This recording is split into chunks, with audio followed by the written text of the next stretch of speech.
Hello guys, അപ്പോൾ ഇതെനിക്ക് ഈ സീസണിൽ കിട്ടുന്ന ആദ്യത്തെ മാങ്ങയാണ് കേട്ടോ. കുറച്ചധികം മാങ്ങയുണ്ട്, നല്ല പുളിയുള്ള മാങ്ങയാണ്. പക്ഷേ എന്നാലും നല്ല ടേസ്റ്റാണ് കേട്ടോ. ചില പുളിയുള്ള മാങ്ങ നമുക്ക് കഴിക്കാനേ പറ്റില്ല, പക്ഷെ ഇത് അങ്ങനെ ഒരു മാങ്ങയല്ല.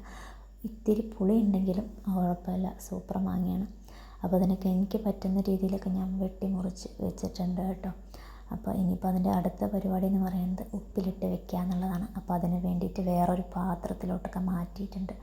ആവശ്യത്തിലധികം ഉപ്പ് ഇട്ട് കൊടുക്കുന്നുണ്ട്. പോരാന്ന് പറഞ്ഞപ്പോൾ ഞാൻ വീണ്ടും ഇടും കേട്ടോ. പിന്നെ ഇനി അടുത്തൊരു പരിപാടി എന്ന് പറയുന്നത് വെള്ളം ഒഴിച്ച് നിറയ്ക്കുക എന്നുള്ളതാണ്. അപ്പോൾ വെള്ളം ഒഴിച്ച് കൊണ്ടിരിക്കുന്നുണ്ട്.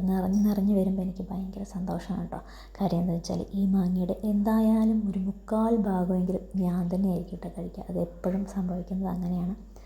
അപ്പോൾ ഇതിൽ കൂടുതൽ മാങ്ങയും ഞാൻ തന്നെ ആയിരിക്കും കേട്ടോ കഴിക്കുക. അപ്പോൾ ഇനിയിപ്പോൾ കുറച്ച് ദിവസങ്ങളെന്ന് പറയുന്നത് ഉഷാറാണ്. കാര്യം എന്താണെന്ന് വെച്ചാൽ ഇഷ്ടപ്പെട്ട കറികളൊന്നും ഇല്ലെങ്കിലും മാങ്ങയുണ്ടല്ലോ, അതുകൊണ്ട് സൂപ്പറാണ്.